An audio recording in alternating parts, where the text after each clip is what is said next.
My name is Rebecca Martinez, and I'm 29 years old. For the past 3 years, my younger sister Emma has been draining my bank account with constant requests for money, while her husband Mark bragged about being the family breadwinner. Every month brought new demands: rent assistance, car payments, designer handbags she needed for work. But last Tuesday, when Emma called demanding I split my entire salary with her because family shares everything, I decided it was time she learned exactly how much this family was really sharing.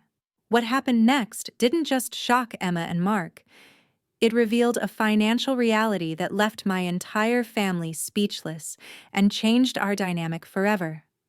Before I tell you how my sister went from demanding half my paycheck to begging for my forgiveness, please take a moment to like and subscribe. But only if you genuinely enjoy stories about financial boundaries and family justice. I'd love to know where you're watching from and what your biggest family money drama has been. Drop a comment below. I read every single one, and your stories inspire me. Now, let me take you back to that Tuesday afternoon when my phone rang and everything changed. I was sitting in my home office in Denver, reviewing quarterly reports when Emma's name lit up my screen. I should have known from her overly sweet, "Hey sis," that she wanted something expensive. "Rebecca, I need to talk to you about something important," she said, her voice taking on that familiar wheedling tone I'd learned to dread. I glanced at my computer screen where I'd been analyzing our latest client contracts. "What's up, Emma?" "Well, Mark and I have been talking, and we think it's time our family started being more fair about money." Fair about money. Coming from the sister who'd borrowed $12,000 in the past year alone, this was rich. "What do you mean by fair?" I asked, already knowing I wouldn't like the answer. "I mean, you're single with no kids, and Mark and I are struggling to make ends meet with little Sophia. We think you should share half your salary with us every month. It's only right. Family takes care of family." I nearly dropped my phone. Half my salary? Don't be dramatic, Rebecca. You don't need all that money anyway. What are you even spending it on? You live in that tiny apartment and never buy anything nice. Tiny apartment. I looked around my 2,400 square foot condo with floor-to-ceiling windows overlooking the Rocky Mountains. Emma had never actually visited. She just assumed I lived modestly because I drove a practical Honda instead of flashy cars. "Emma, that's not how money works. I earned my salary. You can't just demand half of it." "Why are you being so selfish?" Her voice turned sharp. "Mark works construction, and I'm doing my best with my part-time retail job. We're barely making $65,000 combined, and you're over there hoarding money like some kind of miser." $65,000 combined. I almost laughed, but not from humor. If only she knew what my hoarding actually looked like. "I'm not hoarding anything, Emma. I work hard for my money." "Doing what exactly? You've always been vague about your job. How hard can it be, working from home in your pajamas all day?" Working from home in my pajamas? I glanced down at my business suit. I'd just finished a video conference with executives from 3 different Fortune 500 companies. "I'm not vague about my job. You've never asked what I actually do." "Because it doesn't matter. What matters is that Mark says successful families share resources. His brother's wife gives them money all the time." "Emma, I'm not going to give you half my salary." "Then you're not the sister I thought you were." Her voice cracked with fake emotion. Here I am, struggling to buy groceries, and my own sister won't help me. I'd heard variations of this guilt trip dozens of times: the struggling single mother routine, the heartless sister narrative, the family loyalty lecture. What made this different was the sheer audacity of demanding half my income. "I've helped you plenty, Emma. The $2,000 for your car repair, the $1,500 for Sophia's daycare deposit, the $800 for your wedding dress alterations, That's what family does. And now I'm asking for what's fair. You make way more than Mark, so it's only right that you share. Way more than Mark. If she only knew. How do you know what I make? Because you're always able to help when we ask. Mark says you probably make at least $80,000, maybe even $90,000. That's way more than we need, so sharing half would still leave you with plenty. Mark's estimate was off by about $340,000, but who was counting? Emma, I'm not discussing my salary with you. See? This is exactly what I'm talking about. You're being secretive and selfish. Fine. Don't tell me the exact number. Just send me half of whatever it is every month.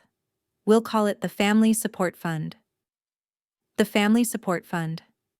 I had to give her credit for creativity. That's not happening. Then don't expect us at Thanksgiving. Or Christmas. Or Sophia's birthday. Mark says if you can't be a real sister, then you don't deserve to be part of this family. Mark says. Everything was always what Mark said, as if her construction worker husband was some kind of financial guru. Emma, you can't just cut me out of the family because I won't give you half my paycheck. Watch me, and don't think Mom and Dad won't hear about this. I'm going to tell them exactly how selfish their oldest daughter really is. She hung up, leaving me staring at my phone in disbelief. I sat back in my executive chair. The $3,000 Herman Miller one Emma had never seen, and tried to process what had just happened. My sister had just demanded half my salary, threatened to cut me out of the family, and promised to turn our parents against me, all because she assumed I made slightly more than her husband's construction wages. The irony was staggering. Emma thought she was entitled to half of what she imagined was maybe $90,000 a year. She had no idea she was actually demanding $215,000, more than triple what she and Mark made combined. My phone buzzed with a text from Emma. I'm giving you 24 hours to reconsider. After that, the Family Support Fund offer expires forever. Family Support Fund. I screenshotted the message and saved it in a folder I labeled Emma's Greatest Hits. Something told me I'd need evidence of this conversation later. Let me pause here to ask you something. Have you ever had a family member make completely unreasonable demands based on wrong assumptions about your life? How did you handle it? Drop a comment below. I'm genuinely curious about your experiences because what happened next taught me that sometimes the best response to outrageous demands is complete transparency. And if you're enjoying this story, please hit that subscribe button. We're building a community of people who understand that family love doesn't mean financial exploitation. Now, let me tell you about the phone call that started everything unraveling. 20 minutes after Emma hung up on me, my phone rang again. This time, it was my mother, Rebecca Martinez, calling from Phoenix. Rebecca, honey, I just got off the phone with Emma. She's very upset. Of course she was. Hi, Mom. I'm sure she told you her version of our conversation. She said you refused to help her and Mark with their financial struggles. That doesn't sound like the daughter I raised. I could hear the disappointment in Mom's voice, the same tone she'd used when I was 8 and wouldn't share my Halloween candy with Emma. Mom, what exactly did Emma tell you? That she asked for help with monthly expenses and you told her no. Rebecca, you know they're struggling with little Sophia. Your sister works part-time and Mark's in construction. Those jobs don't pay much. Did she mention how much help she wanted? She said she asked for some monthly support. What's wrong with that? Family helps family. Some monthly support. Emma had conveniently left out the half my salary part. Mom, Emma demanded that I give her half of my entire paycheck every month. Silence. Half? Mom's voice was smaller now. Half. She called it a family support fund. She said because I'm single with no kids, I should split my income with them.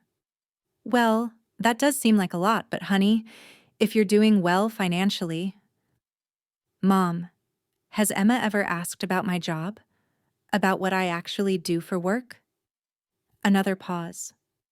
She's mentioned you work from home. Computer stuff, right? Computer stuff.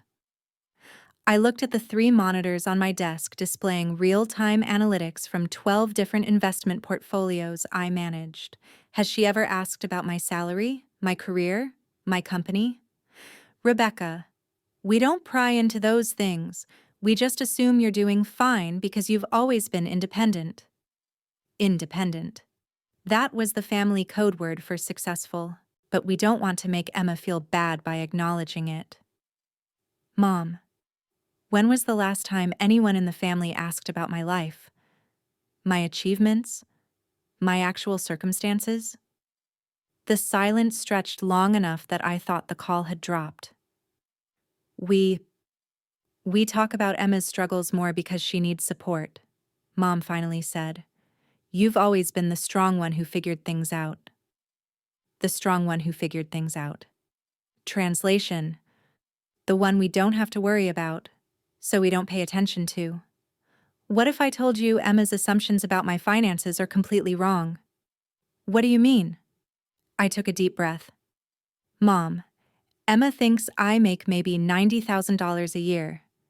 That's why she feels entitled to half. Don't you? The question hung in the air like a challenge. My own mother had no idea what I did for a living, how much I earned, or what my life actually looked like. No, Mom, I don't make $90,000 a year. Oh. Relief flooded her voice. Well, then Emma's request is unreasonable. If you're making less than she thought, I make $430,000 a year. Dead silence. What? $430,000 annually, before bonuses. Rebecca, that's not possible. Why isn't it possible? Because you work from home. On computers. Those jobs don't pay. She trailed off, the assumption crumbling in real time. Mom, I'm a senior portfolio manager for Pinnacle Investment Group. I manage over $200 million in client assets. I've been doing this for 6 years. Pinnacle Investment? But that's one of the largest investment firms in the country. Yes. You never said. You never asked. The truth of that statement settled between us like a weight. Emma thinks she's entitled to half of $90,000, I continued. She's actually demanding $215,000. That's more than triple what she and Mark make combined. Rebecca, I had no idea. None of you did. Emma's been calling me selfish for not sharing money she can't even comprehend. Mark's been calling himself the family breadwinner while I've been quietly out-earning him by $350,000 a year. Why didn't you tell us? Because every time I mentioned work success, the conversation immediately shifted to Emma's struggles. Every achievement I shared was met with, "That's nice, but Emma really needs." I learned to stay quiet. Mom was crying now. I could hear the soft sniffles she tried to hide. We failed you. You assumed Emma needed more attention because she struggled more. But Mom, I succeeded despite being ignored, not because of it. What are you going to do about Emma's request? I'm going to give her exactly what she asked for. Complete transparency. After I hung up with Mom, I spent the rest of the evening documenting everything: bank statements, salary stubs, investment portfolios, performance bonuses, real estate holdings. Emma wanted to know about my finances. She was going to get the full picture. But first, I called Mark directly. If my brother-in-law thought he was the family's financial authority, it was time he learned who he'd been competing with. Mark answered on the third ring, his voice gruff from a day at the construction site. Rebecca, Emma said you two had a fight about money. Hi, Mark. We did. She told me you think I should share half my salary with your family. Look, I don't want to get in the middle of sister drama, but yeah, I think successful people should help family. It's what my dad always taught me. I agree. Successful people should help family. Right. So Emma said you're being difficult about it. Mark, can I ask you something? What do you think I do for work? He laughed. Honestly? No idea. Some computer job where you work from home. Emma says you're pretty vague about it. And what do you think someone in my position earns? I don't know. Emma thinks you make good money, maybe $80,000 or $90,000. That's decent, but nothing crazy. Mark, I make $430,000 a year. The line went quiet. That's not funny, Rebecca. I'm not joking. I'm a senior portfolio manager at Pinnacle Investment Group. I manage over $200 million in client assets. Bullshit. Mark, when Emma demands half my salary, she's asking for $215,000 annually. That's more than you and Emma make combined, times 3. You're lying. Why would I lie about this? Because that's impossible. You're not. You don't. I don't what, Mark? You drive a Honda. You live in some small apartment. You don't act like you have money. I drive a Honda because it's reliable. I live in a 2,400 square foot condo because I don't need to show off. And I don't act like I have money because I was raised to be humble. Prove it. I will. Tomorrow, Emma is getting complete financial transparency. Bank statements, salary documentation, investment portfolios, everything. She wanted to know about my money? She'll get the full picture. Rebecca, if this is true, it's true. Then why didn't you ever say anything? Because every time I tried to share good news about work, Emma would immediately start talking about her problems. The family learned to focus on her struggles and ignore my successes. Mark was quiet for a long time. She's going to lose her mind. Probably. I told her you were probably hoarding money. I called you selfish. You did. Jesus, Rebecca, you must think we're idiots. I think you made assumptions without asking questions. What do you want from us? Nothing, Mark. I've never wanted anything from you except to be treated like a human being instead of a piggy bank. But the money Emma asked for is more than your annual salary. Every month. Fuck. Yeah. I couldn't tell if you've ever had someone realize they completely misjudged your circumstances, but it's simultaneously satisfying and heartbreaking. Mark wasn't a bad guy. He was just a guy who'd been told he was the family's financial success story while being completely wrong about the competition. Mark, I need you to understand something. When Emma threatens to cut me out of the family for not sharing money, she's threatening to exclude someone who could change all your lives. But I won't be blackmailed into generosity. I get it now. Do you? You could probably buy our house with your monthly salary. I could buy your house with 2 weeks of salary. Shit. Emma has 24 hours to apologize for her demands and her threats. If she doesn't, she's going to get a very educational email about exactly what she was asking for. Rebecca, she's proud. She's not going to apologize. Then she's going to get educated. Can I tell her? Before she does something really stupid?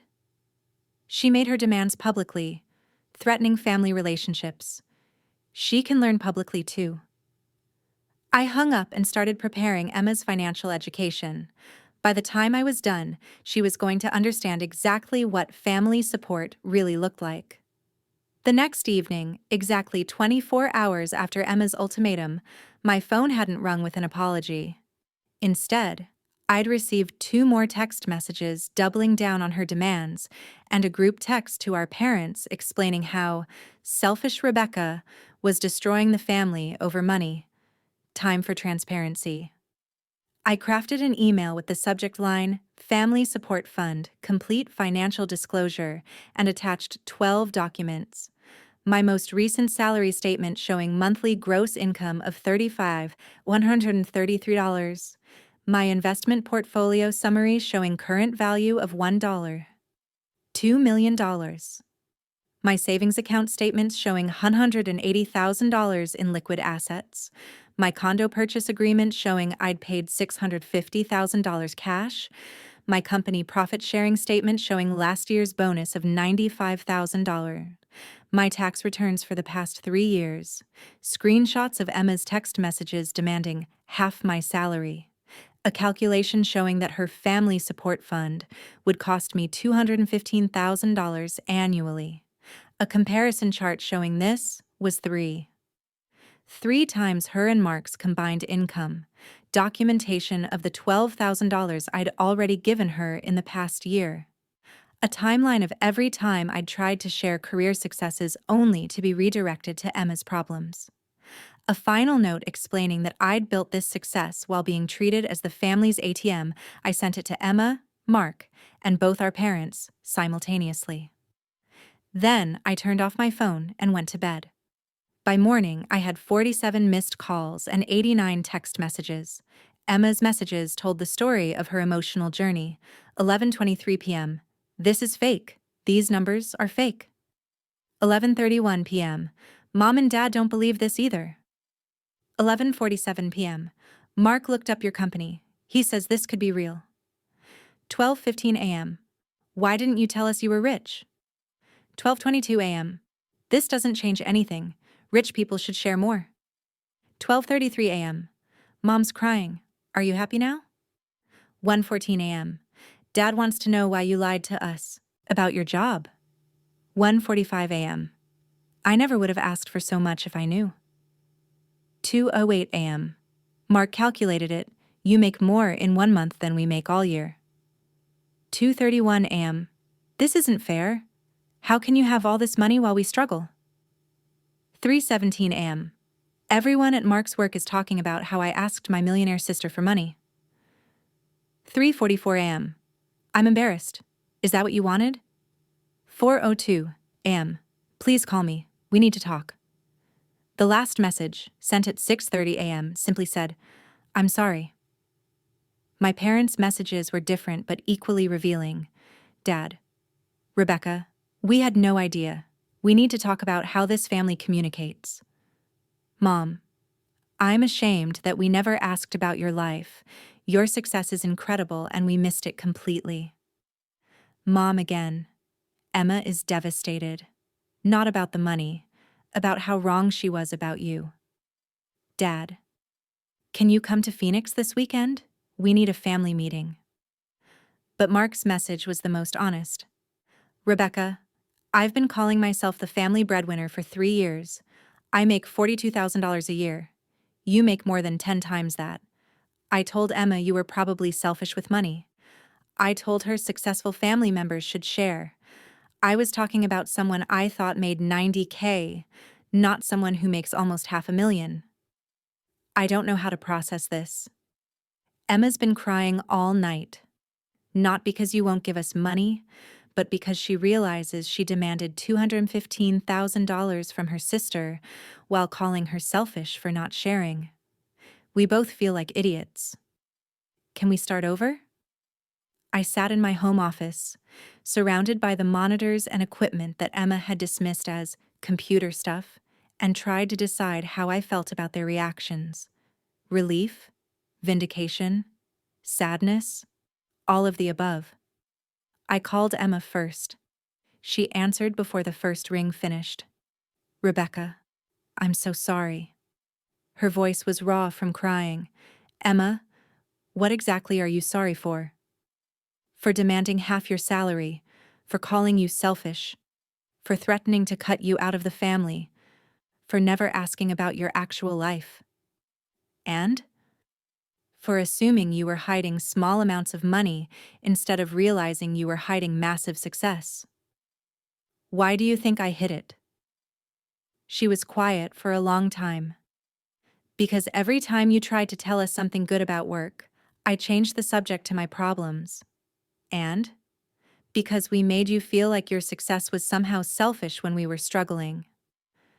Emma, I've given you $12,000 in the past year. That's more than Mark makes in 3 months. But you still called me selfish. I know. You threatened to turn Mom and Dad against me. I know. You demanded $215,000 annually and called it fair. I didn't know it was that much. But you knew you were demanding half of whatever I made without caring what that actually meant. Yes.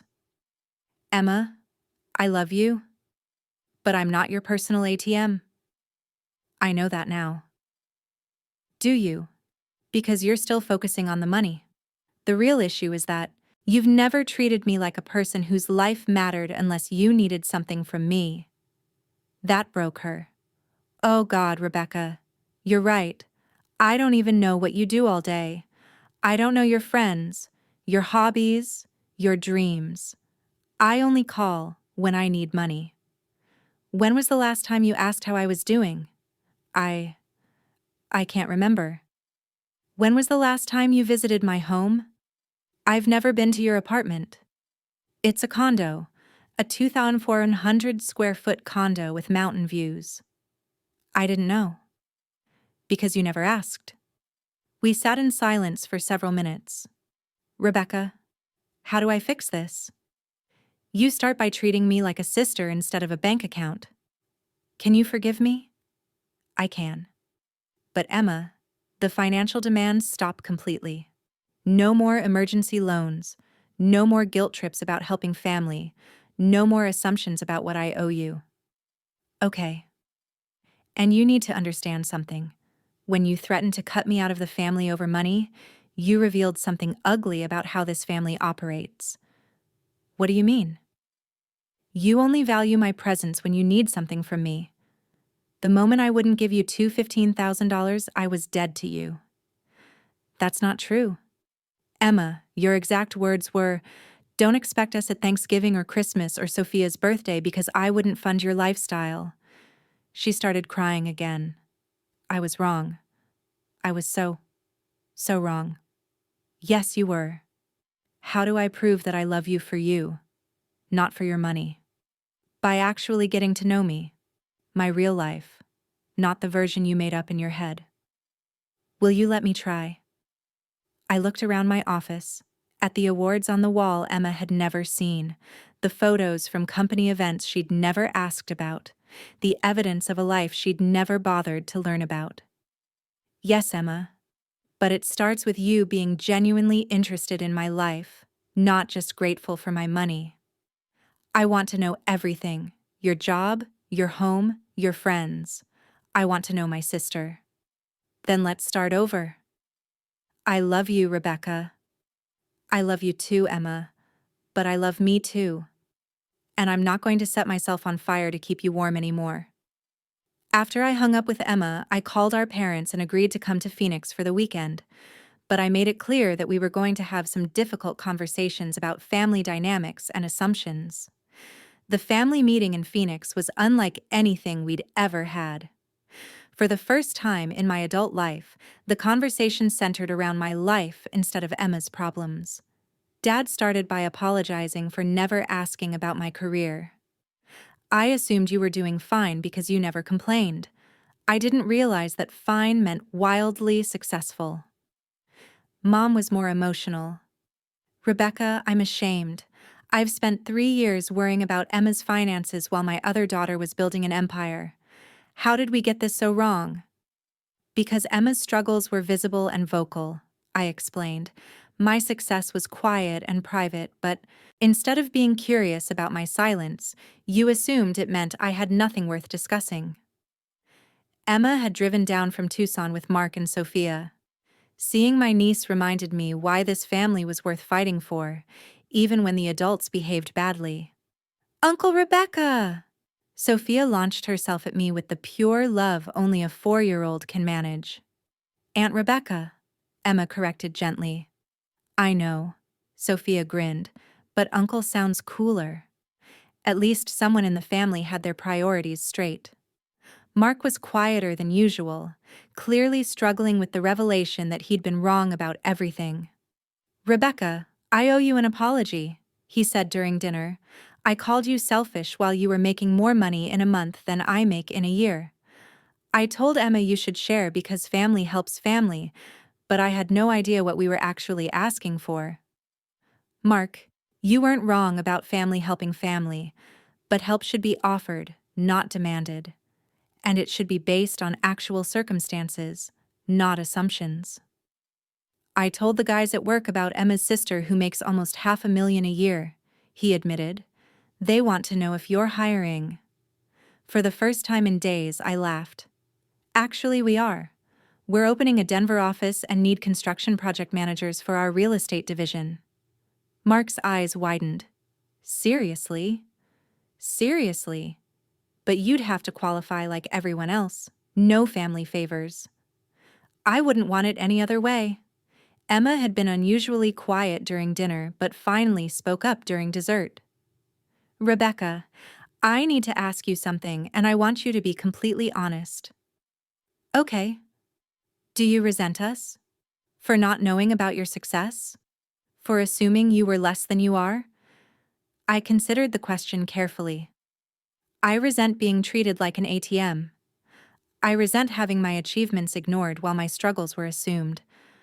I resent being valued only for what I could provide, not who I am. Do you resent me specifically? Emma, you called me selfish for not giving you $215,000 annually. You threatened to destroy my relationships with our parents over money. You never once asked about my life beyond what I could do for yours. So yes, I resent your behavior, but I love you. There's a difference. How do I earn back your trust? By proving that you value me as a person, not just as a resource. Over the next 6 months, something beautiful happened. Emma started calling just to chat.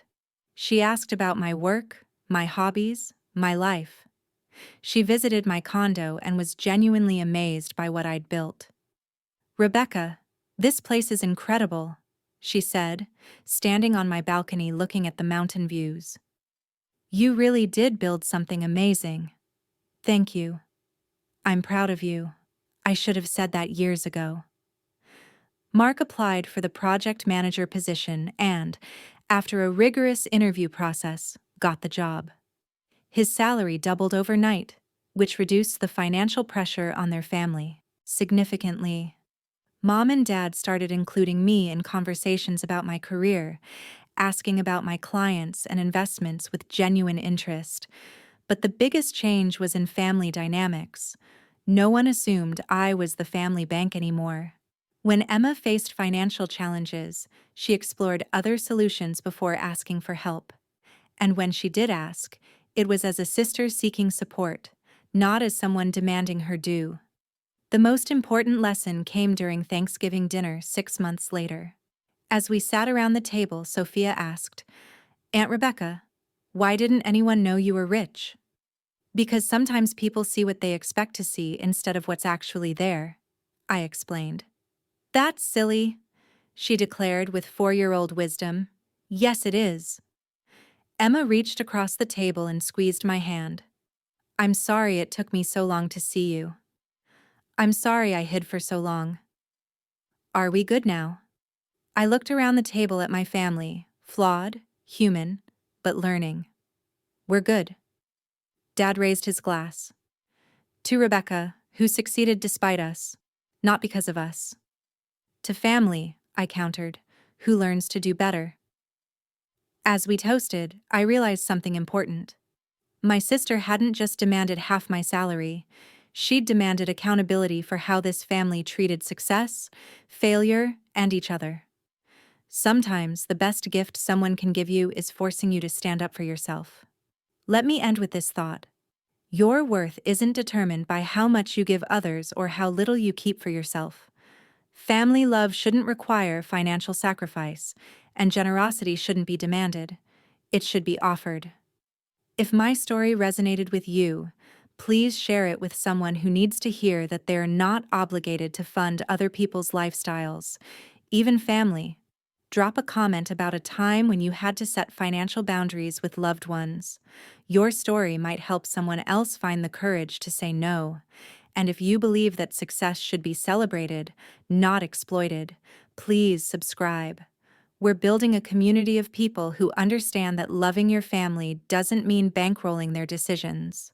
Remember, you can't pour from an empty cup, and you shouldn't have to empty your cup to prove your love.